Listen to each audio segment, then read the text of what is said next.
following my cancer diagnosis, I found myself at a loss as to how to inform my family. The doctor's report lay untouched on the coffee table for 3 days, unremarked upon by anyone. It was only on the 4th day, when a hospital follow-up appointment prevented me from preparing dinner, that my phone began to ring incessantly. It was 5:30 p.m. when I departed the doctor's office, right in the midst of rush hour. With one hand clutching my medical files and a small bag of prescriptions, and the other laden with groceries, I struggled to board a packed city bus. That's when my phone started buzzing wildly. A kind young man offered to hold my grocery bag for a moment, creating just enough space for me to retrieve my phone from my coat pocket and answer. Madison's sharp voice echoed through the receiver, "Eleanor, why haven't you picked up Leo from school? His teacher just called. He's the only kid left in his class, and he's crying his eyes out." A wave of panic washed over me. I quickly asked, "Has anyone picked him up yet?" I had told Caleb this morning that he needed to collect his son today, as I had a doctor's appointment this afternoon. Before I could finish, she interrupted me with an irritated huff. "My God, Eleanor. What could possibly be more important than Leo? He's still at school. You need to go now." She added angrily, "I can't go.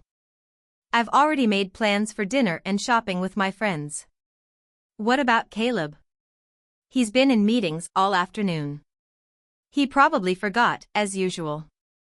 It's not worth bothering him with these little things." I opened my mouth to explain that I wouldn't make it in time either, and perhaps Arthur could go instead, but she had already hung up. Just before the call disconnected, I distinctly overheard her complaining to her friend, "Caleb's mom is so useless. She can't even handle one simple favor. She's totally unreliable." A heavy tightness settled in my chest. My hand hovered over the screen, poised to call Arthur, but then I froze. The doctor's words replayed in my mind, "Your body is already very weak. You'll need someone to be with you during the upcoming treatments, and you must avoid stress and household chores as much as possible." So be it. If I'm no longer deemed capable of assisting, perhaps it's time everyone assumed their own responsibilities.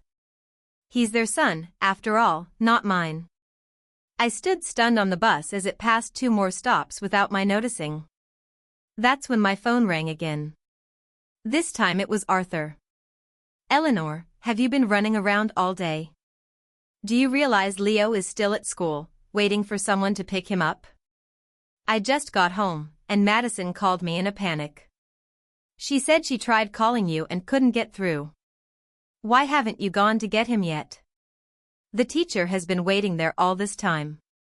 Can you imagine how upset Leo must be?" His voice droned on, full of reprimand.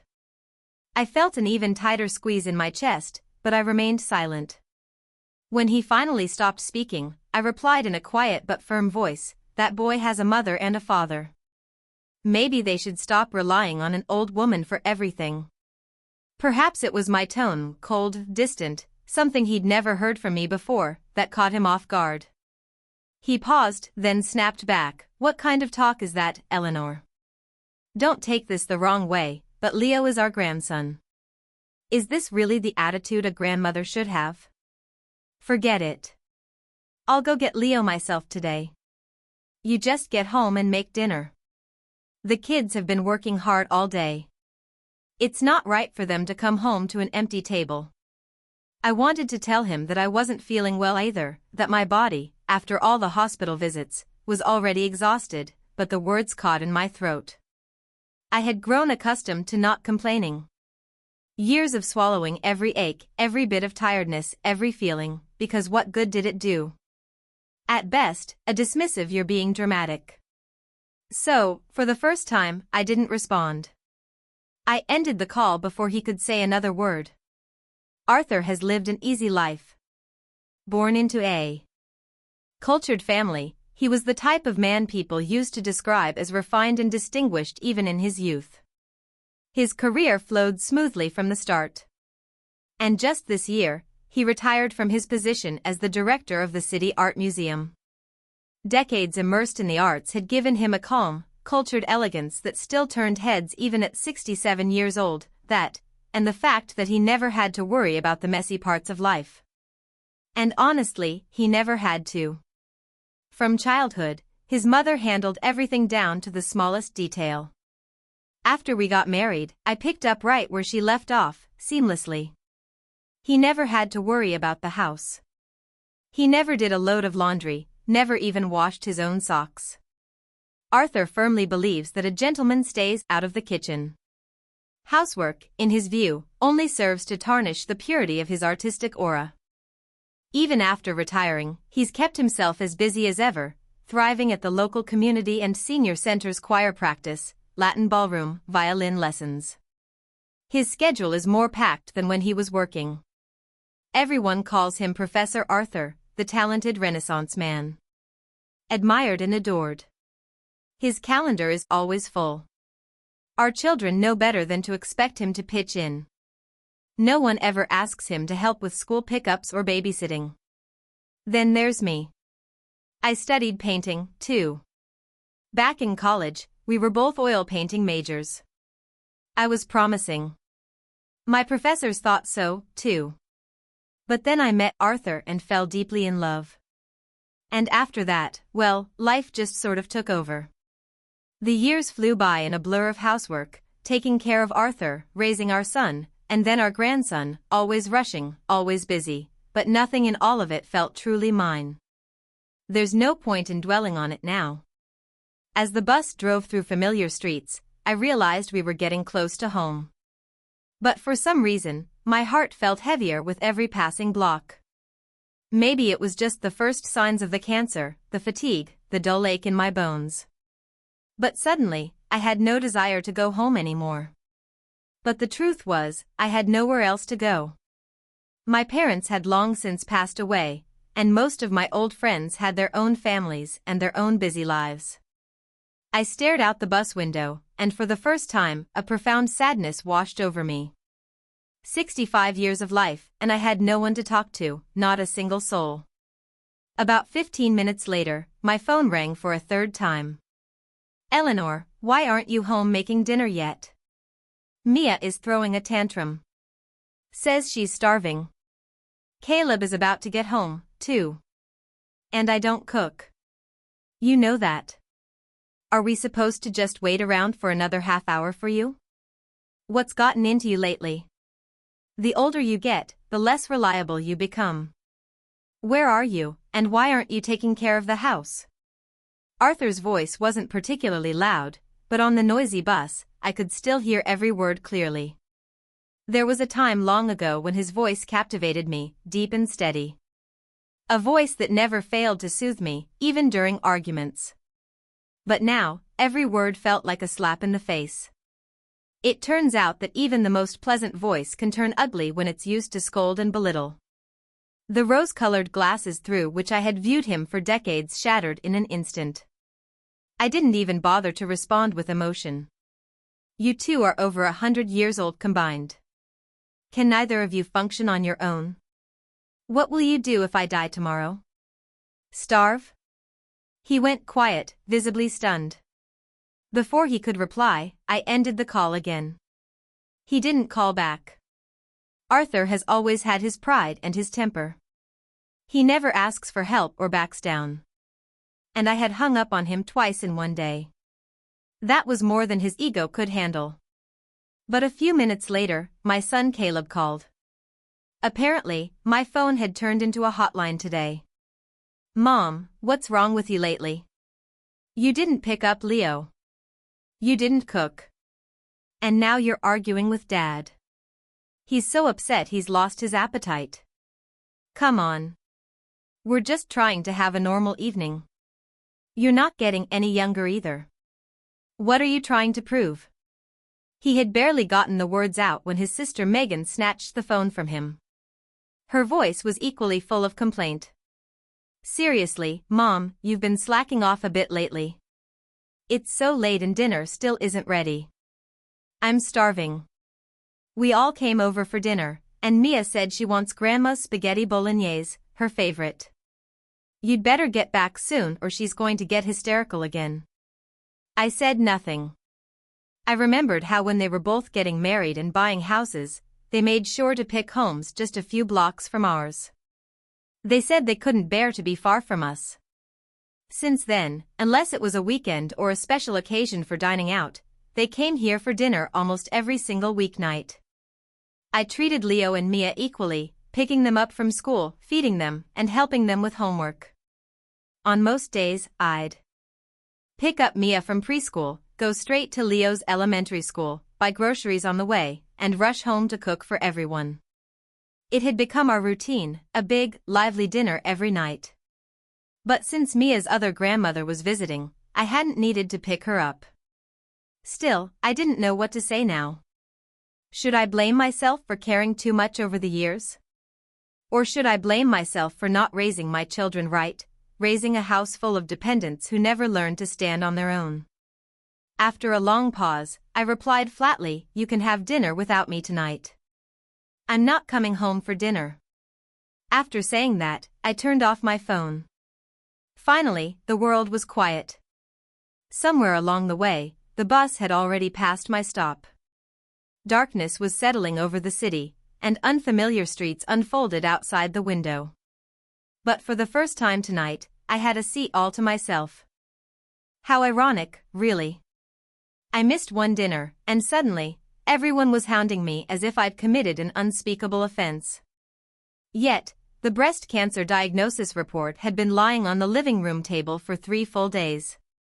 Not a single person had inquired about it. They spend every day on that couch, glued to their phones, watching TV, playing games. Even the fruit, which I diligently replace with fresh ones daily, they never ask about, never notice. They simply reach over and help themselves. But for some reason, not one of them has so much as glanced at the medical report sitting right beside it. Was it merely because my name was printed on the cover? Did that automatically render it invisible to everyone? Like me, living in that house for decades, constantly giving, but never truly being seen. My children always tell me, "Mom, you were so lucky to marry Dad. You never had to work and got to be the elegant wife of an art museum director." Relatives speak glowingly about how Arthur supported the entire family, provided everything, and raised 2 exemplary children. What an extraordinary man. The pain in my chest intensified again, and without realizing it, tears had already begun to stream down my face. I turned my head toward the window, hoping no one would see me crying. At my age, I always fear appearing pathetic to strangers. The city lights outside blurred into a veil of tears, flickering, distant, unreachable. So many illuminated homes across the city, yet not a single one of those lights felt truly mine. Just then, a pale hand appeared in my field of vision, offering me a tissue. It was the same kind young woman from before. "Ma'am, are you all right? Here, take this." She smiled gently. "The breeze by the window is pretty strong. Be careful not to catch a cold. Oh, and I saw the bag of medicine you're carrying. I thought maybe you weren't feeling well." I took the tissue and nodded, my voice catching as I whispered, "Thank you." But somehow, the more I wiped, the harder the tears fell, until it felt like everything inside me was finally pouring out. A simple act of kindness from a stranger, something my own family hadn't shown me in years. In that moment, something inside me shifted. I made a quiet, unbreakable decision. If love has to be begged for, and a home has to be earned only through sacrifice, then perhaps it was never truly mine to begin with. And if that's the case, then I don't want it anymore. When the bus reached its final stop, everyone else disembarked. I stood up, swaying slightly as I gripped my bags. The young woman noticed and immediately stepped in again, unhesitatingly taking most of the weight from my arms. "Thank you so much," I said, genuinely touched. "You've been such a help today. You must be exhausted, too. Traveling this far after work must be tough." She waved it off with a smile. "Not at all. I'm actually just an intern at the hospital where you had your appointment." Then she added almost sheepishly, "I got off several stops ago, but you just seemed like you weren't doing too well." I just wanted to make sure you were okay, so I stayed on with you. Do you live nearby? I froze for a second, a wave of guilt washing over me. Oh, no. I don't live around here at all. I am so sorry. Let me call a cab to take you home. Thank you for worrying. Really, I'm fine. I just feel terrible for troubling you. You don't have to apologize, she said gently. If anything, you should take a cab home. You're not well. Don't push yourself. I can just grab a bus back from across the street. It's easy. No, I said firmly. You've already done too much. This was my fault, and I'm not letting you go back alone because of me. I insisted on walking her to the curb and hailed a taxi, seeing her in. First, I asked the driver to take her home. Then I gave him instructions to go to mine. I hadn't brought anything with me today. I was only supposed to be going for a routine checkup. Now I needed to go back and start packing my things. As she was getting out of the car, she turned back with one last warm smile. Ma'am, you know, medicine has come a long way. Don't lose hope. Everything might just turn out okay. I waved goodbye, tears almost escaping again. Somehow, all the heaviness, the bitterness of the day felt a little lighter, healed just a little by the kindness of a stranger I hadn't even known an hour ago. On my way back, I passed a restaurant just on the edge of our neighborhood, one with a reputation for being exclusive and expensive. I had heard Arthur and the kids mention it more than once. They had only ever been there for formal dinners or special occasions, and they always raved about how refined it was. Yet, not once did any of them ever think to take me there. Perhaps they never saw me as someone who belonged in places like that. To them, I was just a homemaker, someone who saved money, cooked, did laundry, not someone who needed to experience fine dining. Without much thought, I turned and walked in. For the first time in my life, I sat down by myself and treated myself to a proper, elegant dinner. The groceries I bought earlier were long gone, tossed in a trash can when I got off the bus. I used to fret over every dollar, trying to save for my children and grandchildren. The fewer luxuries I allowed myself, the more I could leave for them. Even calling a cab used to feel like a splurge I had to justify. But now that I'm sick, I realized that if there's anything I still want to do, I must do it. No one knows how many days I have left. So, I tasted every bite of the meal they talked so much about and quietly realized it wasn't that special. I'm not a fool who can't tell good from bad. I was simply never given the chance to choose for myself. After dinner, I walked slowly home, letting the food settle in my stomach. By the time I reached the door, it was past 10 o'clock. The moment I opened it, a heavy mix of food and alcohol smells hit me. The house was a wreck. Dinner had just ended, and the dining table looked like a battlefield with plates everywhere, crumpled napkins, and leftover chicken wing bones strewn across the surface. The living room was no better, as if a small hurricane had torn through it. Madison and Megan were lounging on the couch, chewing on fried chicken wings, their eyes glued to the television. Leo and Mia were sitting nearby, mimicking the adults, each with a bag of chips in their hands, glued to their tablets, fingers flying across the screens as they played games. In the backyard, Arthur and Caleb, along with Megan's husband, were drinking beer and chatting about retirement plans and stock market trends, as if there wasn't a single problem in the world worth worrying about. Arthur had always had stomach problems. And it was usually me who kept a close eye on him, making sure he stayed away from alcohol. But tonight, he was drinking freely. No doubt his stomach would keep him up later, aching in protest. I walked through the door, slipped into my house slippers, and just stood there for a moment. No one even looked up. The first to notice me was Madison. She glanced at me briefly, an impatient look on her face, and then turned back to the TV without a word. I walked straight through the room, heading quietly toward the master bedroom. But just as I turned the corner into the hallway, I came face to face with someone I did not expect to see. She looked equally startled. Eleanor, you're finally back, she said, trying to sound caring. I was just telling Arthur he should call you. It's late and I was worried it wasn't safe for you to be out alone.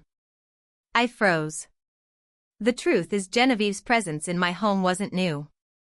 Since she moved into one of the luxury condos nearby last year, she had visited a few times, always as a polite guest. But now, seeing her emerge from my bedroom, wearing a set of soft, silky loungewear, her hair tousled and her eyes sleepy, something inside me twisted. Genevieve, Arthur's old flame, the girl of his dreams, a former star of the East Coast Ballet Conservatory, the elegant goddess who held every young man's heart in the palm of her hand. Time, it seemed, had treated her with particular kindness. She still carried that same natural elegance. Her beauty, refined by years, hadn't dimmed one bit. Back then, Arthur had many admirers, but only Genevieve ever truly captured his heart. They had been entangled for years, never officially together, but never really apart. Then, right after graduation, she married a real estate tycoon 2 decades her senior and moved abroad. That's when I stepped in. With Genevieve out of the picture, I seized my moment. I slowly closed the distance until I finally became Arthur's wife. He never offered me romance, though. He gave me a clear condition. If we married, I would have to give up my career entirely and dedicate myself to supporting his artistic pursuits at home. And I did, faithfully, year after year. I fulfilled my end of the bargain. I thought I had earned my place. I thought that chapter with Genevieve was long buried. Arthur never spoke of her again. We both pretended those years had never happened. But when Genevieve returned and visited for the first time, I remember how tense and awkward their reunion had been. The air between them practically crackled with unresolved history. Still, it wasn't long after that for Arthur to rekindle the connection, and it was clear things had progressed further than I had been told. Genevieve's voice wasn't exactly subtle. It carried across the room, drawing all eyes toward us. Caleb lit up when he saw me. "Mom, you're finally back. Where have you been so late? We tried calling you so many times and you didn't answer." Then he turned toward the couch and called out, "Good thing Megan thought fast and ordered Mexican takeout. We just finished eating. You can start clearing the table, doing the dishes, and mopping now." My son-in-law chimed in with a smirk, waving his beer bottle. "Eleanor, would you mind preparing us something extra, perhaps some popcorn or a cheese board? Arthur is in such high spirits tonight, I believe he's ready for another round." Before I could respond, Genevieve eagerly interjected, her voice flustered. "Eleanor, please don't worry. I truly didn't mean to overstep. I felt a bit lightheaded earlier, and it was quite noisy out here. Arthur suggested I rest in your room for a while. The children were all in the living room. I assure you, it's not what you're imagining." Upon hearing her, Arthur immediately set down his drink and hurried to her side. "Genevieve, are you feeling better now?" he asked with genuine concern, his gaze fixed on her face. Only then did he turn to me, his tone so frigid it could crystallize glass. "She is our guest, Eleanor. Must you behave this way? Do you even recall where your own front door is? I was beginning to think you'd gotten lost. Look at the time. This conduct is utterly unacceptable." I lifted my chin and met his eyes, a bitter smile playing on my lips. "Oh, indeed. And what about a guest ending up in the master bedroom in the middle of the night? What sort of behavior is that, exactly? And you, Arthur Blackett, a retired art museum director, a proponent of refinement and elegance, what precisely do you call bringing an unattached woman into your wife's bed when she's not home? Is that your definition of grace?" His face instantly darkened. "You are deliberately inciting conflict. This is pure libel." Genevieve visibly reddened, clearly discomfited. She gently tugged on his sleeve and whispered, "Arthur, please stop. It's my fault. Had I known Eleanor would be upset, I never would have used that room." But my chest was already aflame, my breath coming in short, furious gasps. I couldn't bear to hear another word. I pivoted and walked towards the bedroom, not bothering to reply. The tension in the living room became instantly suffocating. Not a single sound was uttered. Megan pursued me, grasping my arm, attempting to halt me. "Mom, what is wrong with you?" Megan queried, her voice tinged with exasperation. "You are being so harsh." Genevieve wasn't feeling well, she had a slight cold.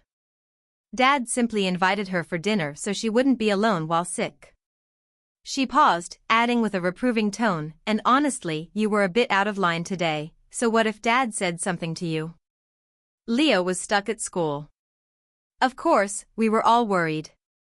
Families are supposed to look out for each other. Caleb nodded beside her, softening his tone slightly as he approached. "Megan is correct, Mom. You've been home all day. Perhaps you don't realize how draining it is out there. We're constantly bustling about, only to return home to no dinner. It's frustrating. Maybe we were a little sharp, but don't take it personally." I gazed at these children, my children, and a cold void settled deep within me. Not a word of concern, not a single inquiry about where I had been, if I had eaten, or if anything was amiss. Only judgments, justifications, and expectations. Then Madison's eyes fell upon the pharmacy bag in my hand. Her mouth curled into a sneer as she chimed in, her voice dripping with sarcasm. "Precisely, Eleanor. Leo was practically crying from hunger earlier. He's still so young. What if something had happened to him from skipping just one meal?" She glanced at the shopping bag and scoffed. "It seems you had a leisurely day purchasing all those supplements again. I've told you countless times they're a scam. Such a waste of money. You'd be better off spending it on presents for Leo and Mia. At least they would derive joy from them." She let out a soft laugh and added, "If you're genuinely that bored, perhaps you could learn a thing or two from Genevieve. At least she knows how to dress impeccably and carry herself with refinement. She genuinely looks like a perfect match for Arthur." My face stiffened. Caleb quickly tugged on Madison's sleeve, clearly perceiving the escalating tension in the atmosphere. "What the hell, Madison? You've had too much to drink. And for the record, my mom has always been thrifty. She rarely spends money on herself." He turned to me, attempting to mitigate the impact. "Mom, it's late. The dishes can wait until tomorrow. Why don't you just help the kids get ready for bed? Mia mentioned she wants to have a sleepover tonight." I slowly shifted my gaze to each of them. These faces I knew so intimately, yet I felt only a cold weariness seeping into my bones. Not a shred of warmth. Not even a trace of genuine concern for me as an individual. They all rushed to assign me tasks, to reprimand me, to exploit me. But no one asked if I was all right, if I had eaten, or why I had returned home so late. This so-called family affection didn't even compare to the kindness of a stranger on a city bus. Sometimes it's not anger that takes over, but numbness. I finally spoke, my voice quiet and even, yet each word landed like a stone. "There is something I need to formally communicate to all of you. You are adults now. You have your own lives, your own families. It is time to cease being so dependent. As of today, I am no longer your unpaid servant. No more school pickups, no more preparing dinner, no more taking household chores for granted. If you require them done, you will figure it out yourselves. And if any of you feel a sudden urge to tend to some poor, frail old friend, by all means, do so. I will not stop you. I will not interfere, but do not concern yourselves with me. I will not be needing anything from you either." As my words settled, the entire room fell into a stunned silence. Everyone exchanged uneasy glances. "Mom, what are you saying?" Caleb was the first to speak, his voice tinged with disbelief. "We all work full-time. Without you, we can't even pick the kids up from school." Megan immediately chimed in. "Precisely. We don't finish work until 6 o'clock or later. How are we supposed to come home and cook, too? Are you planning on letting us starve? Madison scoffed, her tone annoyed. Eleanor, it's not as if we consider you a maid or anything, but Arthur is always occupied with his community activities. Someone has to manage things at home. And honestly, you don't have a job. Helping out a little isn't that much of a burden, is it? It's merely something to keep you from getting bored. One by one, they all stepped forward, attempting to persuade me, reasoning with me as if I were the one being unreasonable.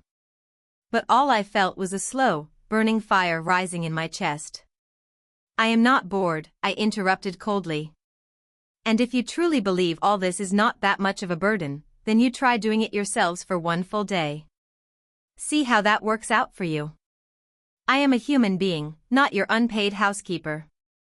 I have been running this house non-stop for decades. Now, it's my turn to rest. Megan, noticing the shift in my tone, immediately softened her voice, wrapping her arm around me like a child trying to console a parent. Mom, we're not saying you shouldn't rest. But you're not working. Being at home is resting, isn't it? Really, you're just upset because Genevieve came over tonight, right? She didn't do anything wrong. We were all here, too. She's your old classmate, and she wasn't feeling well. Dad was just assisting her. What's wrong with that? The more she spoke, the tighter my chest felt, the dull ache beneath my ribs flaring up again. I gently removed her arm and looked her directly in the eye. My voice was quiet but resolute, each word imbued with purpose. Firstly, being home does not mean I have been resting. If you don't believe me, try taking turns with the housework starting tomorrow. Then you can tell me how rested you feel. Secondly, Genevieve is your father's guest, not mine. I will not comment on what transpires between them, but do not use me to smooth things over purely because you don't want to confront the truth. Perhaps it was the firmness in my tone, something none of them had ever heard from me before. But suddenly, the room was utterly silent. Even the air felt heavier. Then Genevieve stepped forward, dabbing the corners of her eyes with delicate fingers. Her voice trembled slightly, just enough to be noticeable. I am truly sorry, Eleanor. This was all my fault. I never intended to come between you and Arthur. I have stayed too long tonight. I should depart. Without awaiting a reply, she hurried towards the front door, gathering her belongings as she slipped on her shoes. It was evident she wished to vanish as swiftly as possible. The children, flustered, ran after her, murmuring reassurances and apologies. Before the door closed, a loud slam reverberated from the dining room. Arthur had slammed his fist on the table so forcefully it made the dishes rattle. Enough, Eleanor. His voice boomed through the room. You've been acting strangely since this afternoon. Coming home late was bad. Enough, but now you're instigating arguments left and right. Let's be honest. Is this really just about dinner? Or is it because I was looking after Genevieve? Why do you insist on rehashing the past? She had a fever of 106 degrees. And you still want to cause a scene. His voice continued to rise, sharp and impatient. For God's sake, a person's heart is supposed to grow more expansive with age. But your mind only shrinks each year. When did you become so petty? With that, he snatched his coat and phone and stormed out after the others without so much as a backward glance. Since you all claim I've grown petty with age, fine, let me be petty all the way. I went directly back to the bedroom and began packing, not just for a single night, not merely to escape that bed. I was forsaking this house for good.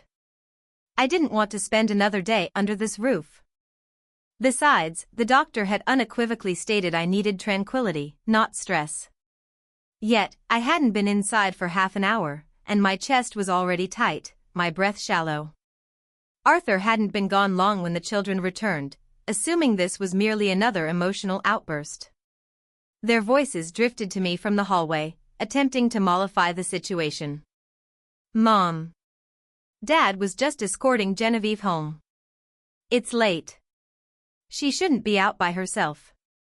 Yeah, come on, Mom. Genevieve presents herself with impeccable grace and refinement, but if any romantic inclinations had truly existed between her and my father, they would have materialized years ago, not now. Precisely. My father is 67, what could possibly transpire at this point in his life? Mother, we will handle the dishes tonight. Please, just rest. Tomorrow morning, you can prepare breakfast and take them to school as you always do. Their voices mingled, a muted drone of justifications and assignments, each word compressing the air around me. I silently shut the bedroom door. My packing was swift. I required little, a few changes of clothing, some jewelry, my identification, and a charger. That was all. After decades in that house, it was almost comical how few possessions I deemed worthy of taking. The 2 rental properties my parents bequeathed me had always been registered in my name, and the rental income was mine. Coupled with the funds I had judiciously saved over the years, carefully scrimping every penny, I possessed ample means to live comfortably independently. My initial intention was to transfer these properties to my children when I turned 80. Fortunately, I had not yet done so. It was a blessing to still have a secure fallback. As I wheeled my suitcase from the bedroom, Megan's family had already departed. Caleb was in the bathroom, bathing Leo. No one noticed my departure. I felt no compunction. I offered no farewell. I walked out and did not glance back. The night air enveloped me like a tranquil respite, but I stood there momentarily, uncertain of my next step. They had always characterized me as sheltered, as if I hadn't truly experienced the world. Perhaps now was the opportune moment. And if this illness truly offered no cure, then I was certainly not going to spend my final days confined to a kitchen or a laundry room. The doctor had indicated that my radiation therapy wouldn't commence until the following week, affording me several free days. Why not utilize them? Unfamiliar with booking plane tickets online, I adopted the simplest approach I could conceive.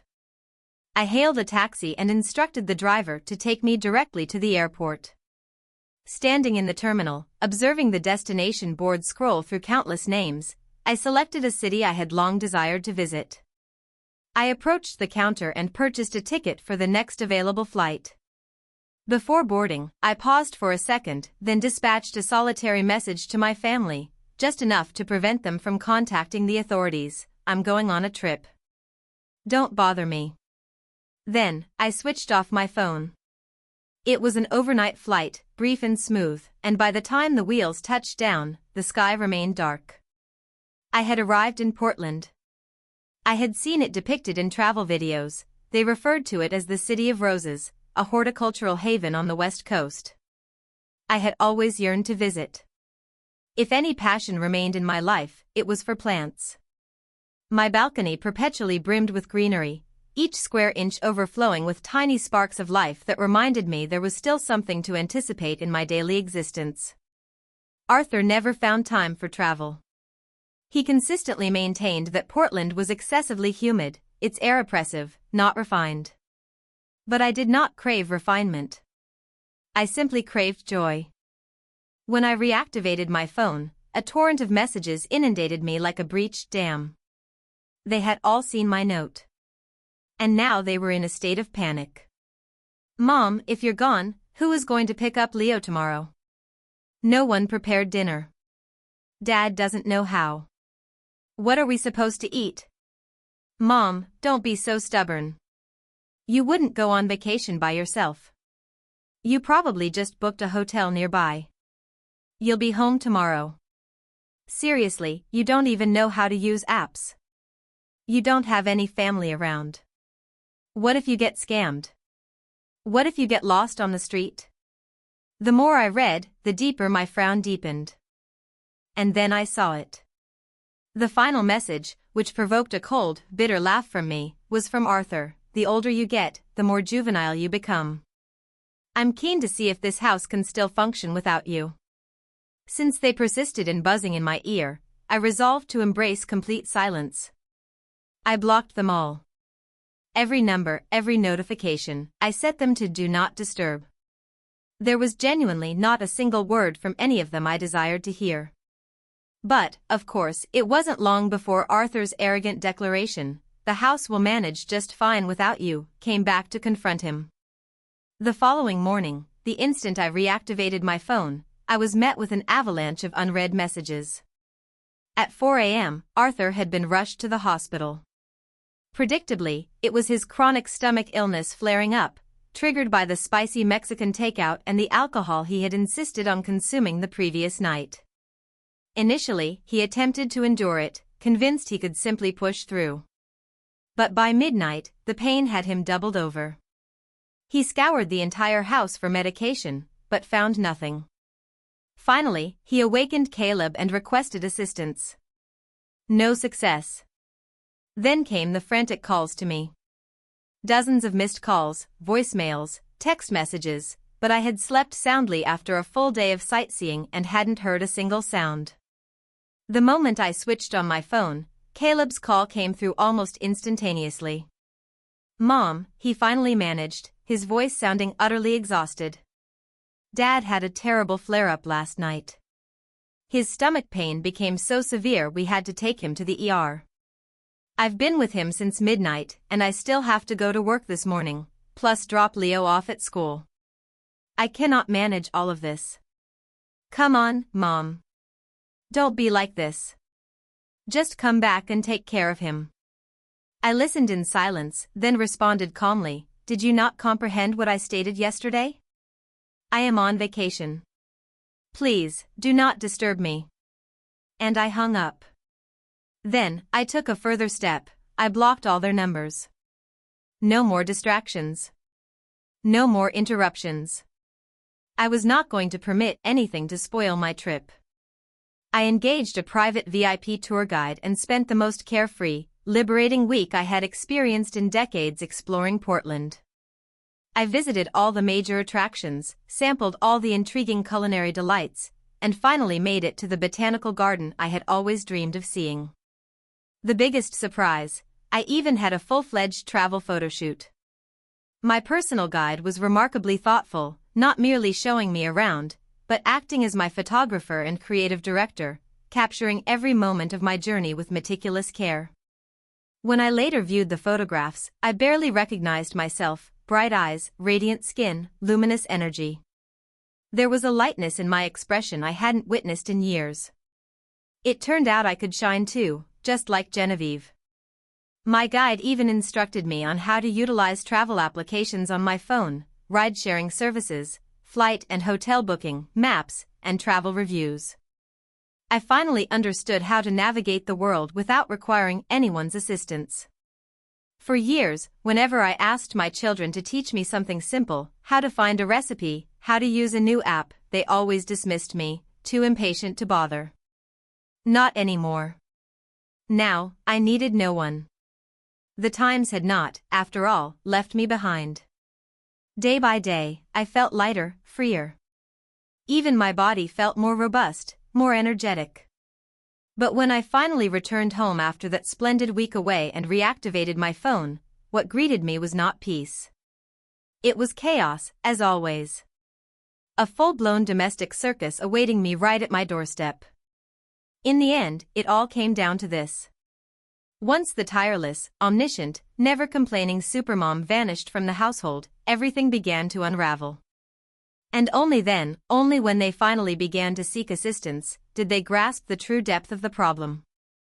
Hiring a maid to cook and clean did not resolve everything because she wouldn't supervise the children. A full-time nanny did not perform housework. The caregiver who could look after Mia did not handle picking up Leo, who was now in first grade. So, they required a second nanny solely for the afternoon shift. A single helper was insufficient. Not by a long shot. And on top of it all, Arthur remained hospitalized, necessitating constant care. That's when they finally comprehended what I had always been, a full-service, on-call, multi-skilled domestic operator who charged nothing, requested nothing, and even provided emotional support on demand. Suddenly, the tone began to shift. What commenced as accusations and complaints transformed into cloying attempts to woo me back home. Even Leo and Mia were instructed to take turns calling, their tiny voices chirping into the voicemail. "Grandma, we miss you. Come back soon." The texts followed, sweet but desperate. "Mom, your protest has gone on long enough. Please come home. We truly need you." And at 3 o'clock in the morning, one final message from Caleb, raw and heartbreaking. "Mom, I can't do this anymore." Upon landing, I did not go directly home. I sat in the taxi, watching the familiar streets pass by, contemplating how it would feel to be back. But certain matters required resolution. As we approached the neighborhood, I observed a small stage erected in the square. Apparently, the community was hosting an event. I watched it absently until two familiar figures caught my eye, Arthur and Genevieve. He wore a tailored black suit, she a flowing crimson dress. The two of them were engaged in a passionate tango under the lights. Their steps were rapid, fluid, impeccably synchronized. Their gazes met with a subtle tension and an unspoken electricity. Every turn, every lift, every glance exchanged between them felt like a whispered confession, a story told not in words, but through movement. I stood there silently watching. Oddly enough, I felt no anger, only a faint, dull ache rising in my chest. They had always been a pair, destined to be together, in a way I could never rival.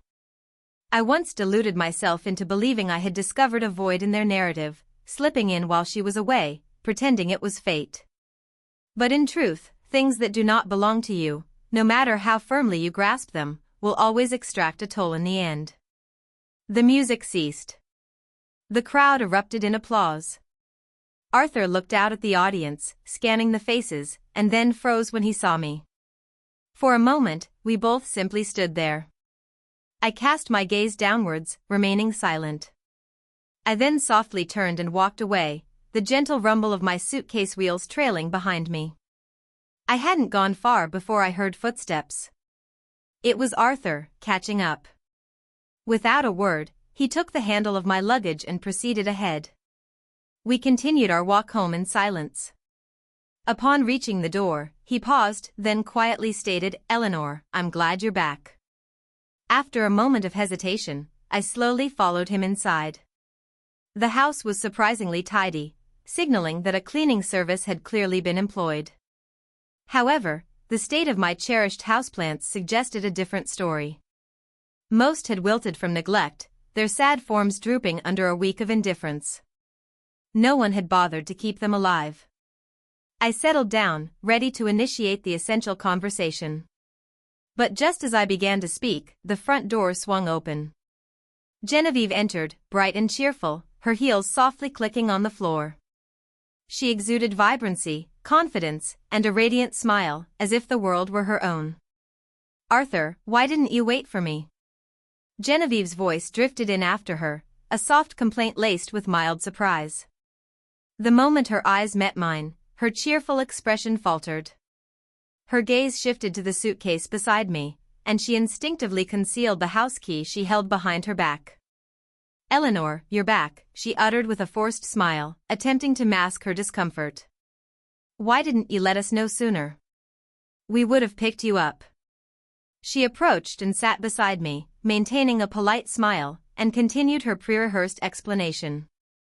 "Oh, I had meant to tell you earlier. Arthur was discharged a few days ago, and the house is just a mess. Caleb and Megan were worried the temporary cleaners wouldn't do a good job and that the kids and Arthur would be unsupervised, so they asked me to move in for a few days to help out. Don't worry, I've been staying in the guest room." I merely nodded, offering no response. Genevieve continued, her tone light, almost excessively so. "The truth is, if Arthur wasn't so resistant to hiring a full-time live-in maid, none of this would have been necessary. This can all be outsourced. You don't have to exhaust yourself trying to do it all." That particular sentiment resonated deeply with me. Arthur had always been stubbornly resistant. Despite his income, he had never allowed outside help within our home. For all those years, we never once employed a live-in maid. Yet, I hadn't returned to revive old habits or engage in trivial conversation. My time was now precious, and I had no intention of wasting it. I turned to him, catching his eye. His gaze was also fixed on me, an unreadable flicker within. I skipped any pretense and directly addressed the matter. Arthur, I stated calmly, I want a divorce. His expression instantly transformed, shock, panic, and even a fleeting hint of helplessness, an emotion I had seldom witnessed on his face. But it lasted only a moment before he regained his composure, reverting to the cool, calculated demeanor he wore like armor. Eleanor, that's not funny, he said quietly. At your age, this kind of joke isn't appropriate. I'm not joking, I replied firmly. I've been giving this serious thought, especially over this past week. For both of us, this might be the most genuine path to relief. His face darkened. All this just because of that one dinner? You could say that, I responded. Pausing. But it's not just one dinner. It's all the dinners that would have followed. I no longer wish to spend my life in the kitchen. I have other things to do with the time I have left. His chest rose and fell with slow, controlled anger. Just then, the front door burst open. Grandma, Nana, Leo, and Mia came tearing in, squealing with delight as they ran towards me. I instinctively opened my arms and hugged them tightly. Whatever else, I had raised these children myself. Even with the distance that had grown between us, I still missed them. But the moment of warmth was fleeting. As soon as they spotted Genevieve on the couch, they wriggled out of my embrace and rushed over to her. Grandma Ada. They clustered around her, chattering excitedly, sharing anecdotes from their day, laughing and giggling as they leaned into her lap. The scene stung, a quiet but deep ache. A few seconds later, Caleb and Megan entered, and the instant they saw me, they hurried over and enveloped me in a hug. Mom, you're finally home. You look amazing. You must have had a great trip. We were falling apart without you. It's a good thing you're back. That cleaning lady we hired really wasn't working out. We might as well just fire her. Yeah, you wouldn't believe it, Mom. Genevieve helped us so much these past few days, running back and forth between the hospital and the house. We wouldn't have survived without her. Genevieve offered a modest, slightly awkward smile, but before anyone could utter another word, Arthur abruptly slammed his glass onto the table. The sharp sound reverberated through the living room. Enough. His voice was low, yet carried immense weight, strained and restrained, filled with frustration. Do you people even realize what you're doing? Your mother is not your maid. She just got home, and you're already piling responsibilities on her. Can't you give her a break? From today on, all of you go back to your own homes. Housework, childcare, elder care. You figure it out yourselves. Stop dumping everything on your mother the second something goes wrong.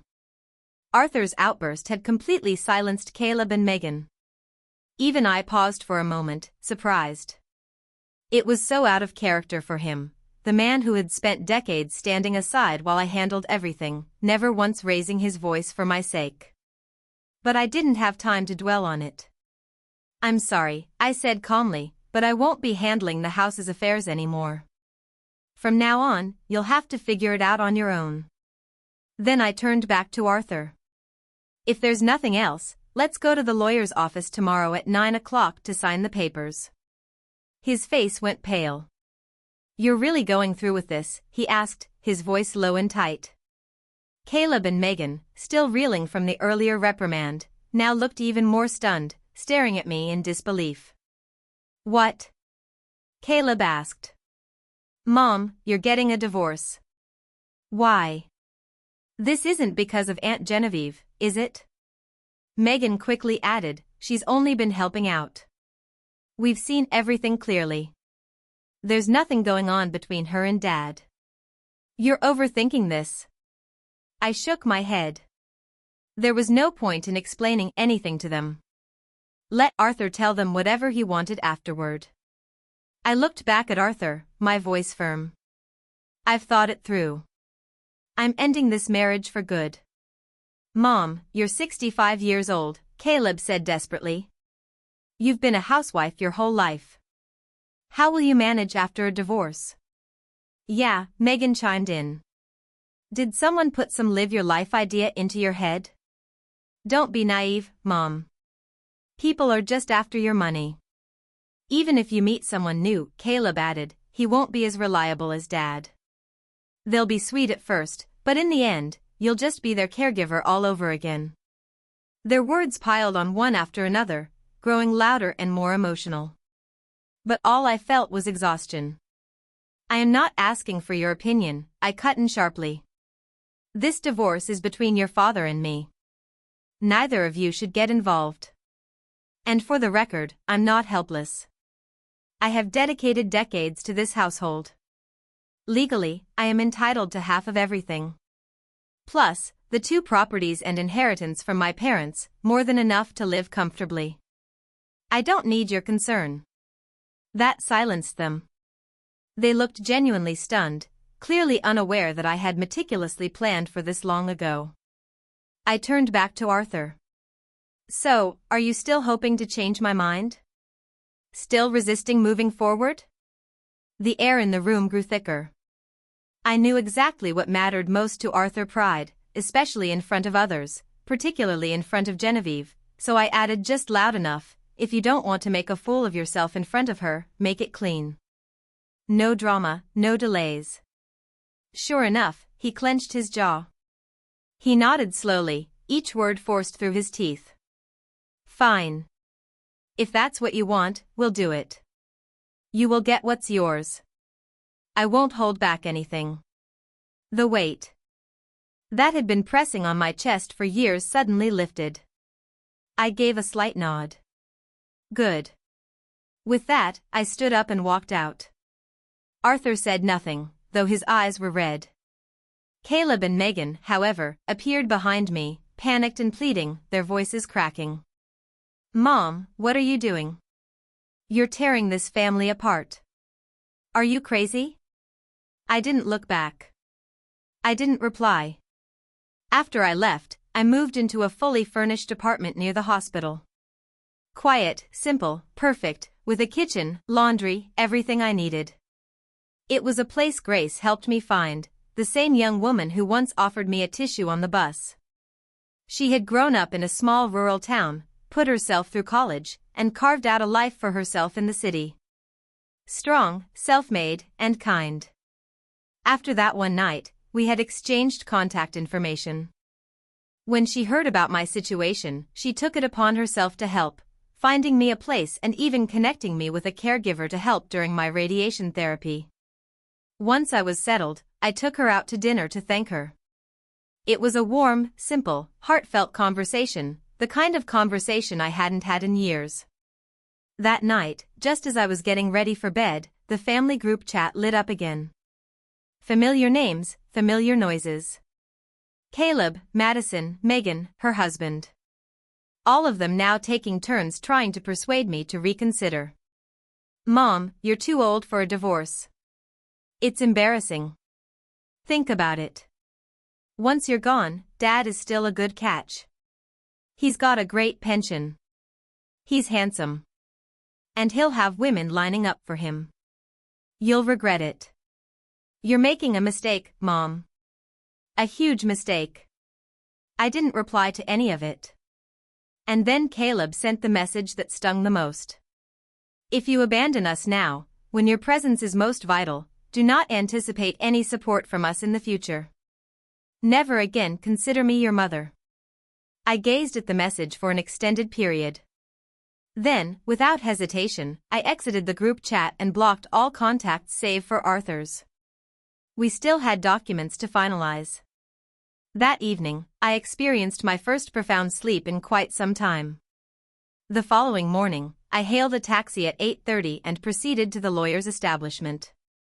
As a courtesy, I even messaged Arthur a reminder of the appointment time and location. I arrived ahead of schedule. Precisely at 9:30, Arthur materialized at the door. Only then did I genuinely feel a sense of relief. Arthur appeared unshaven, with dark circles beneath his eyes, looking utterly worn out and disheveled, a stark contrast to the impeccably groomed man he typically prided himself on being. I wasn't surprised. After years of holding dominance over me, it must have been an unbearable reversal to suddenly find himself disadvantaged, outmaneuvered in every respect. We promptly signed the agreement and proceeded directly to the city hall to complete the divorce proceedings. As we handed over the forms, the clerk paused, visibly surprised, but her professionalism quickly took over. She looked at us and inquired matter-of-factly, "Reason for divorce?" Arthur remained silent, his face a mask of indifference. I offered a slight smile. "If we must provide one, let's just say irreconcilable differences." The clerk appeared perplexed for a moment, likely wondering how two such composed individuals could be separating so easily. However, witnessing the clean division of our assets, a 50-50 split without dispute, she bypassed mediation and simply processed the documentation. Once the procedures were concluded, I turned and departed. Arthur remained frozen behind me, his face even paler than before. I did not look back to observe his reaction. While he stood there, stunned, I was already in a cab, moving forward. And just like that, life felt lighter, more unburdened. The radiation treatments were challenging, and there were days when my body ached with exhaustion. But overall, it was manageable. For the first time in decades, I possessed space, genuine, uninterrupted space, to breathe. Grace visited the hospital almost daily. Sometimes she assisted me in conversations with the doctors. At other times, she simply sat with me during lunch, chatting, encouraging me with that quiet strength she possessed. Other patients mistook her for my daughter, often whispering, "You are fortunate to have such a caring girl." Over time, I grew to understand her better. She had been raised in a small, traditional town where everything favored her younger brother. She worked her way through college, funding her own education, and forged a life without any handouts. She had endured more than most people realized. The more I learned, the more my heart ached for her. There was a quiet resilience about her, a fortitude I deeply admired, and gradually, I began to consider asking her to be my goddaughter. How peculiar, really.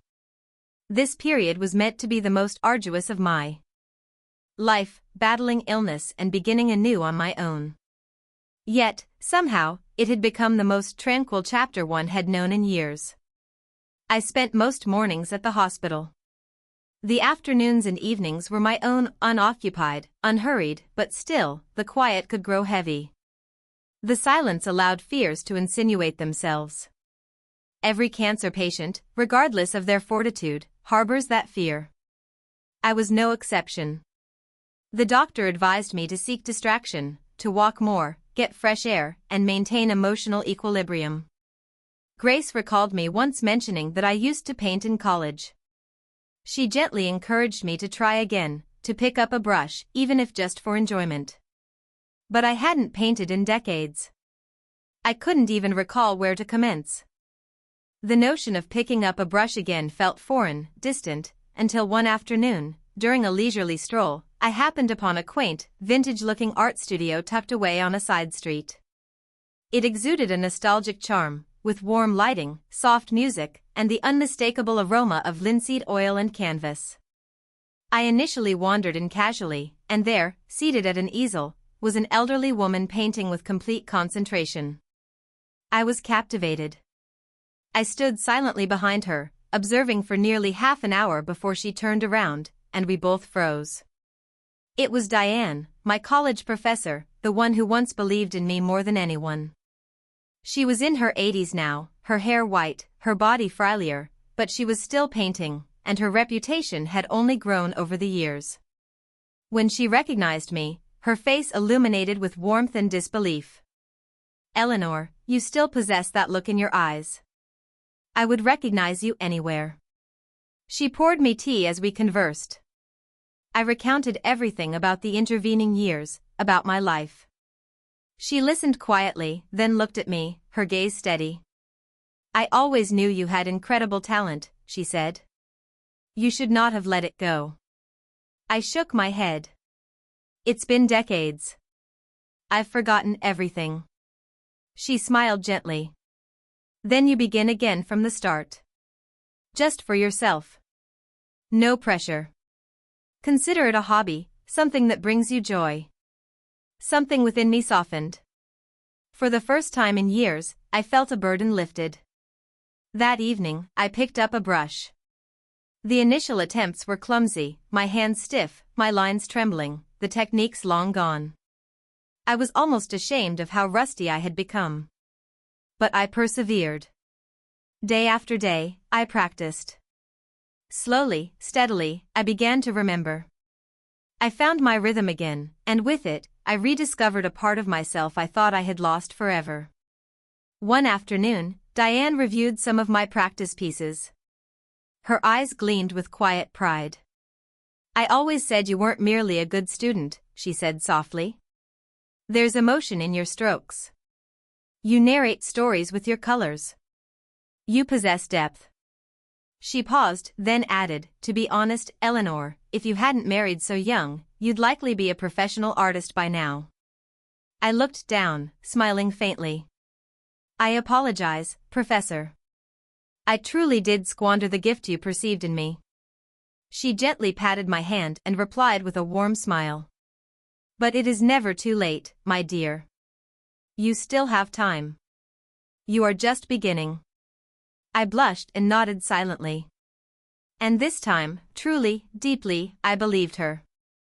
Since I resumed painting, my treatment days no longer felt so oppressive. Painting became my sanctuary, my diversion, my therapy, my cadence. The hours passed more readily. The fear receded, and even the pain seemed more manageable when my hands were occupied mixing colors on a canvas. Except for the occasional interruptions.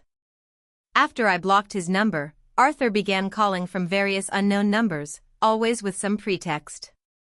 Always some trivial reason. Do you recall where I placed my gray suit? Did you take that old photo album from the guest room? Which shirt should I wear to our cousin's wedding? And once, incredibly, that flower you liked just bloomed. Do you wish to come home and see it? Sometimes his voice sounded thick with alcohol. It's dark out. Why aren't you home yet? Each time he called, I blocked the new number without hesitation. I did not respond. I had no desire to. I did not need those echoes from the past encroaching upon my space, tugging at my healing with threads I had already severed. I honestly did not even comprehend what he was attempting to achieve. He and Genevieve, after so many years apart, finally had no obstacles between them. Even the children had accepted her. Wasn't this his opportunity to reclaim the love story he had forfeited? So why did he continue to cling to me in these strange, clumsy ways? Perhaps old flames aren't always about passion. Sometimes, they are simply habits slowly fading away. I had almost dismissed it all as his inability to let go until the final day of my first round of radiation. Grace and I had just emerged from the treatment wing. As we passed the courtyard, I saw them, Arthur and Genevieve. She was seated on a bench in the sun, and he was walking toward her with a bag of prescriptions and a folder of test results in his hand. The sunlight illuminated her face softly. She raised a hand to shield her eyes, and Arthur matter-of-factly retrieved a pair of sunglasses from his bag and gently placed them on her. She smiled at him. It was a soft, tender smile, effortless and natural, and I just stood there.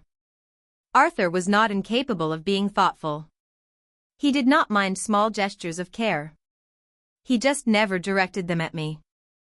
The way they moved together, the quiet ease between them, it appeared to be the conclusion of a love story, the kind that is supposed to feel complete.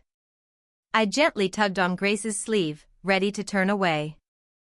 But just then, Arthur looked up and met my eyes. His expression shifted in an instant, and he strode toward me. Eleanor, are you following me? His voice was sharp, accusatory.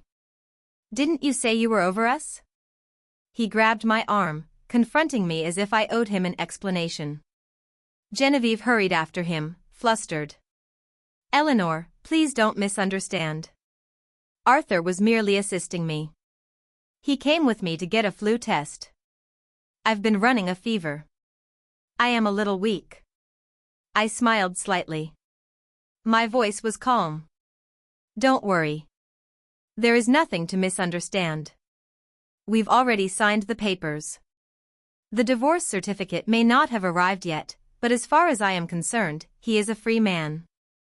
As soon as the words left my mouth, Grace stepped forward. She was still in her hospital scrubs, and her tone was firm and clipped as she pushed Arthur's hand off my arm. Sir, please. No touching. This is a hospital. Then she turned to Genevieve. And you, if you have a fever, please wear a mask. A public space is not your private living room. Genevieve blushed and took a step back in embarrassment. Arthur, suddenly noticing the patient gown peeking out from under my coat, went pale. Are you ill? He asked, his voice now uncertain. What do you imagine I am doing here? Getting a facial? Grace snapped. What is it? Is it serious? Should I call someone? Can I get you the best doctor? I interrupted him, my expression neutral. It's nothing serious. I am being discharged tomorrow. I appreciate your concern, however. I began to turn away. Arthur appeared poised to follow, but Genevieve stumbled behind him, nearly losing her balance, and he was compelled to turn back and support her. Grace observed his departure, then glanced at me, raising an eyebrow. Is that your ex-husband? She inquired. I nodded. She chuckled softly. Let me guess, she said, back in the day, you were smitten by his looks, right? Her playful remark was light and effortless, yet it ignited something within me. I laughed, a genuine laugh. Yeah, I admitted with a shrug, you're not wrong. In that moment, I grasped a profound truth. The things that once consumed me, that left me feeling raw and unsettled, could now evoke laughter. Just like that, the bitterness I had harbored for years began to dissipate. I was healing, not merely my body, but everything else too. The following day, the official divorce certificate finally arrived via mail. 40 years of marriage, concluded, signed, sealed, and delivered. Just like that, the chapter was closed. All that remained was to move forward. With that burden finally lifted from my shoulders, I did something I hadn't done in years. I posted on social media. I raised a toast to myself for possessing the courage to embrace freedom at this stage of my life. The news spread rapidly. Relatives and old friends began reaching out, one by one, filled with curiosity and concern. Most of them didn't even attempt to conceal their shock. I couldn't be bothered to explain, so I simply offered the same vague response repeatedly, we just weren't compatible anymore. Yet, no one seemed to believe it. Come on, one cousin remarked sarcastically, are you telling me that after 4 decades, you've only just realized you weren't compatible? Others were more direct, some amused, some condescending. You'll regret it soon enough, a neighbor sneered. Just wait until Arthur finds someone else. Then you'll see. Another added, as soon as he remarries, you'll realize what a mistake you've made. It was almost laughable how they portrayed me as the one abandoned, a scorned woman clinging to a fantasy of independence, as if my worth was solely defined by being someone's wife. However, I scrutinized my life, truly examined it, and weighed it carefully. 3 properties, substantial savings, a kind, brilliant young goddaughter who cared for me like family, and a first round of cancer treatment completed with promising results. The doctor stated that with regular checkups and proper care, it likely wouldn't shorten my life at all. My days, it seemed, had never been calmer or more distinctly my own. But I didn't bother explaining this to anyone. I had internalized the most crucial lesson of all, you don't owe your peace to anyone's comprehension. So instead of squandering my time on gossip and judgment, I immersed myself in my painting. Grace, ever my cheerleader, continuously encouraged me to share my progress with others.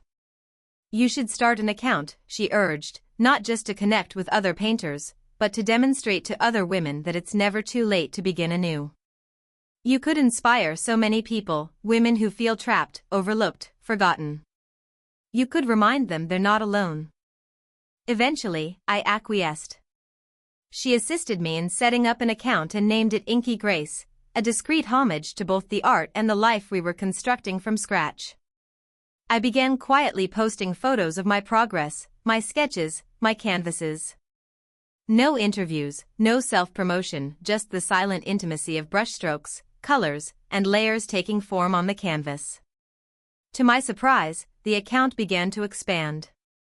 Slowly at first, then steadily, more and more people joined me, some fellow artists, others simply strangers drawn to the tranquil beauty of reinvention.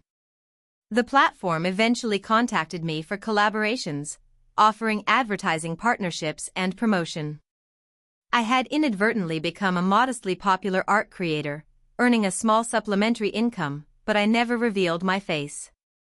Every photograph, every video displayed only my hands at work or the gentle silhouette of me painting in a pool of sunlight, just a woman quietly rebuilding a life, a new beginning, without fanfare, without labels, without apologies. And so the days passed, quiet, purposeful, and peaceful. Grace's internship eventually concluded. However, due to her academic qualifications, the hospital couldn't offer her a permanent position, and her job search wasn't progressing well either. So, I made a decision that surprised even her. I offered to finance her PhD. Education is your passport, I told her. One more degree will unlock more opportunities than you can imagine. She wept as she thanked me, insisting on writing me an IOU note, promising to repay me one day when she was on her feet. Around this time, some old friends began visiting more frequently. They seemed more interested in updates on Arthur than on me. Arthur seems quieter lately, one of them remarked. He used to be so eloquent. Now he barely speaks. I heard that Genevieve would be moving into his house next month. No wedding, just a dinner with friends and family. But it doesn't matter. You look healthier and more radiant every time we see you, another quickly added. We're truly happy for you, dear. I simply smiled. Their words no longer bothered me, not anymore. After all, Arthur was finally marrying the woman he had longed for his entire life. That was supposed to be his happy ending. As for me, I had long since exited that story. What I didn't anticipate was what transpired on the day they were scheduled to move in together. I had gone to the hospital for a routine checkup. Nothing out of the ordinary. But as I entered the consultation room, I froze. There they were, Arthur, Caleb, Megan, Madison, and even Leo and Mia. All of them crowded into the room. I stood motionless, speechless. Arthur rushed toward me and grasped my hand with both of his. Eleanor, why didn't you tell me you had cancer? His voice was trembling, almost cracking. I hadn't seen him in months, and now he appeared like a ghost of his former self, gaunt, exhausted, with panic and desperation etched into every line of his face. Caleb's eyes were red. Mom, how could you conceal this from us? This is cancer. Megan's voice fractured. Mom, if Dad hadn't been cleaning the house and stumbled upon your old medical report, we would have never known. How long were you planning to hide this? Leo and Mia ran over and hugged me tightly. I gently patted their backs and offered a faint smile. What was there to say? When your heart grows cold, you cease expecting warmth from those who have only left you in the cold. The doctor, visibly uncomfortable with the scene, finally spoke up. She is in recovery. Emotional stability is essential for her healing. Please do not upset her. The room fell silent.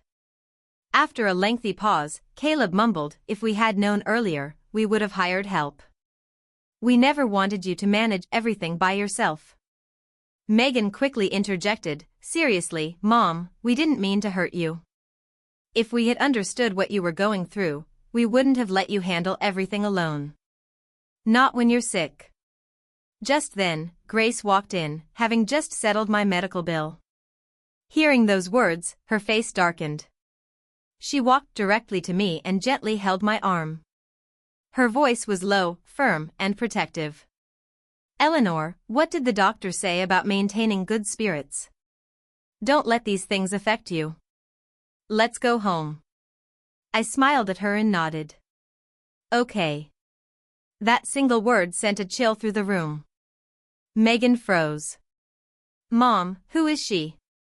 Caleb appeared equally surprised. Mom, why are you leaving with her? Arthur's face darkened, his eyes narrowing as they fixated on mine. Madison, who had been unusually silent until now, finally broke her quietude with the tact of a hammer. Eleanor, I think you should be very careful. You know how people are these days. You have 3 properties and a lot of money in your account. What if she's just here for your inheritance? That money was supposed to be for Caleb and Megan. Leo and Mia are counting on it, too. You can't just hand it over to some outsider. Before I could utter a word, Arthur raised his hand and slapped Caleb hard across the face. A sharp, ringing sound filled the room. His voice was low, but it cut like glass.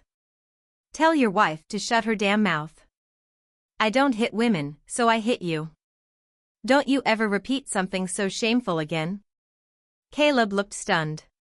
He turned and glared at Madison, who recoiled and fell silent, her face red with embarrassment.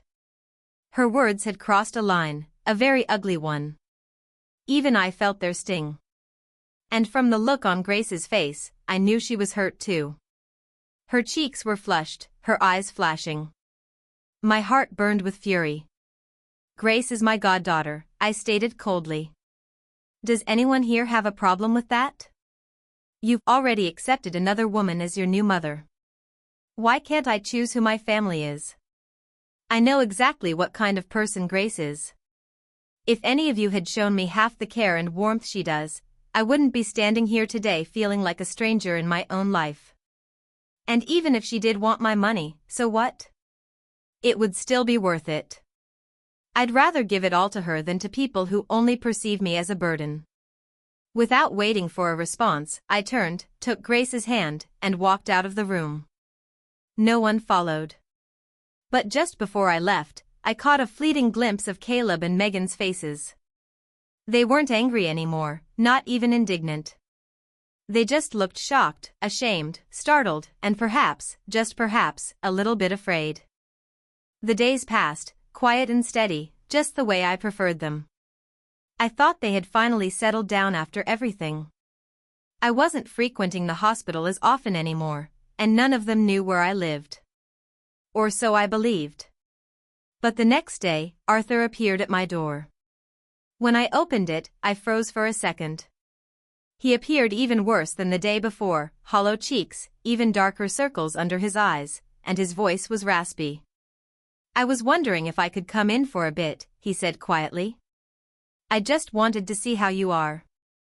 I hesitated.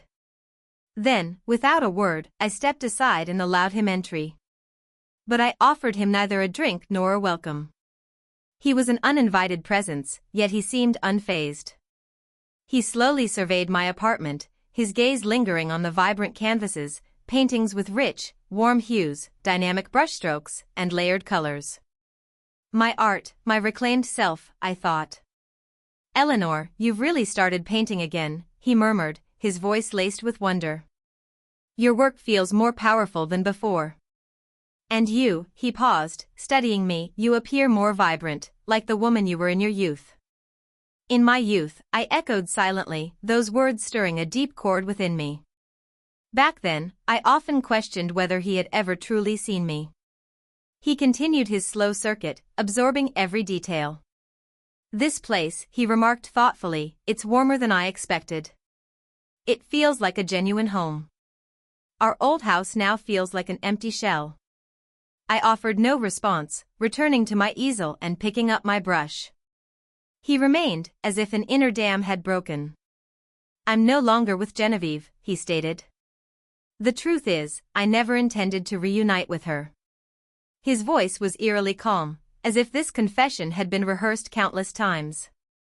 After all these years, I realized it wasn't her I missed, but the person I was when I was with her, that youthful dream, not her specifically. She desired something more. And I thought perhaps I could provide it. Perhaps it was better than being alone in a house steeped in memories. But when I found your medical report, everything became clear. His eyes met mine. That day, I understood that I never cherished you enough. I never truly saw you. I suppose I cared more than I ever admitted, even to myself. My brush wavered. I stared at the canvas, uncertain where to place the next stroke. He drew nearer. "I'm sorry, Eleanor," he said. "I never wanted the divorce. I truly didn't. I squandered so many years. Can I have a chance to make it right?" My intuition immediately took over. I shook my head, and at that moment, a single tear fell onto the canvas, blurring a streak of color into a soft, indistinct smudge, like an old scar resurfacing, subtle yet undeniable. "I believe that's enough for today," I said quietly. "I have things to do. Please leave." I stood and escorted him to the door. The instant it closed behind him, tears flowed freely, one after another. Not for him, but for myself, for the woman who spent her entire life striving to warm a heart that never truly held her. Now that it finally did, I no longer needed it. That chapter was closed. The remainder of my life, however much was left, was now entirely my own. After that, Arthur seemed to appear everywhere, at my studio door, silently observing me paint, in the hospital waiting room during my checkups, sometimes even outside my building, carrying grocery bags filled with fruits and vegetables I hadn't requested. Over time, the children started to join him, showing up like awkward guests with rehearsed concern. I didn't let them in. To avoid their visits, I began to travel with other artists, plein air painting trips, weekend workshops in the countryside, quiet retreats that brought me immense peace. Months later, something unforeseen occurred.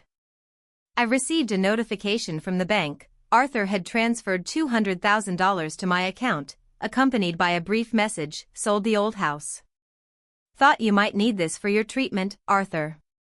I stared at the screen, stunned. The truth was, I didn't need the money at all. I had robust health insurance, a steady income from my rental properties, and my art account had grown rapidly. Brand collaborations now brought in more than Arthur's monthly pension.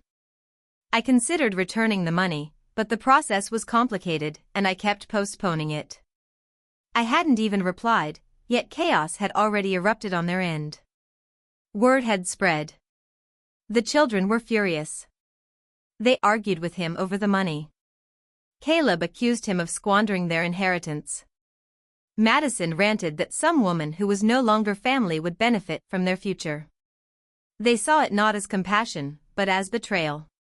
And just like that, the family that had once barely given me a second thought was now bitterly disputing my worth, long after I had moved on. I let out a quiet sigh and returned the money the very next day. But it wasn't long before Arthur reappeared at my door. "Eleanor," he said, his eyes filled with desperate hope. "You returned the money. That means I still hold a place in your heart, doesn't it? The kids say they miss you too. Please come home. I'll take care of myself this time. I'll help with the grandkids. I genuinely want to start over. Can we please try again?" I refused him gently but firmly. Yet he persisted. Like a stubborn old student clinging to a final lesson, he kept reappearing every few days, sometimes even bringing friends or acquaintances to plead his case. I grew weary of it. So I moved again, quietly this time, without telling anyone. I delved deeper into my travels and my painting, allowing the rhythm of the road and the flow of color to carry me far from everything I had once striven so hard to maintain. With my artist friends, I would disappear for 10, sometimes 15 days at a time, exploring coastlines, forests, and mountains. I painted sunsets in Arizona, rivers in Oregon, autumn leaves in Vermont, and cliffs along the Pacific Coast Highway. And for the first time in my life, I felt that poem come alive within me. Only then did I realize the true vastness of the world. My art collection grew, as did my circle of friends. And thankfully, the cancer never returned. In fact, I was healthier than I had been in decades. On my 67th birthday, I held my first solo landscape exhibition. It was a clear, sunny day. My old professor attended in person, proudly standing on stage to make a special announcement: I would be her final student. That single moment garnered attention from the local press, some art critics, and even a few national outlets. My story, the former housewife who rediscovered herself through art, suddenly became a headline. On the final day of the exhibition, as I chatted with guests in the gallery, I noticed a familiar figure standing quietly in a corner. Arthur, thinner than before, his face etched with weariness. He stood motionless before one of my paintings, Mountain Falls. I approached slowly. When he saw me, he looked startled, uncertain. "Is this the waterfall?" he asked softly. "You always said you wanted me to take you there one day," he added, almost to himself. "But I always said it was too much trouble. You went anyway, without me." I nodded. I had heard his health wasn't great lately, something in the early stages, still treatable, but serious enough that he rarely left the house except for doctor's appointments. Just then, I heard familiar voices behind me. "Mom." I turned. Caleb, Madison, Leo, Mia. Their faces registered a mix of shock and disbelief, clearly not expecting to see me, much less at an art gallery hosting a successful exhibition. From their stunned expressions, I could tell Arthur had never mentioned my return to painting. They certainly had no idea that the increasingly popular art account, Inky Grace, which was gaining attention from both art circles and social media, was mine. "Mom, you look younger than you did 2 years ago," Megan said, coming up beside her, her eyes equally wide. "You've been painting all this time. Why didn't you tell us?" Caleb asked. "Grandma, this is amazing." "You're better than the artists we learn about in school," Leo exclaimed. "Nana, I think I want to be like you when I grow up," Mia added, beaming at me. I simply smiled gently, saying little. Caleb and Madison looked tired, worn out. I had heard they divorced last year. And from the way they looked at me now, I could see the questions floating in their eyes, things they wanted to say, stories they perhaps wanted to rewrite. But I wasn't going to give them that chance. I had other guests to welcome. Grace was already approaching with a group of her classmates, smiling brightly and waving from across the gallery. As I turned to walk away, Arthur stepped closer again and said quietly, "I used to hope that maybe one day you would come back, but now I understand. You've moved on too far. There's no turning back."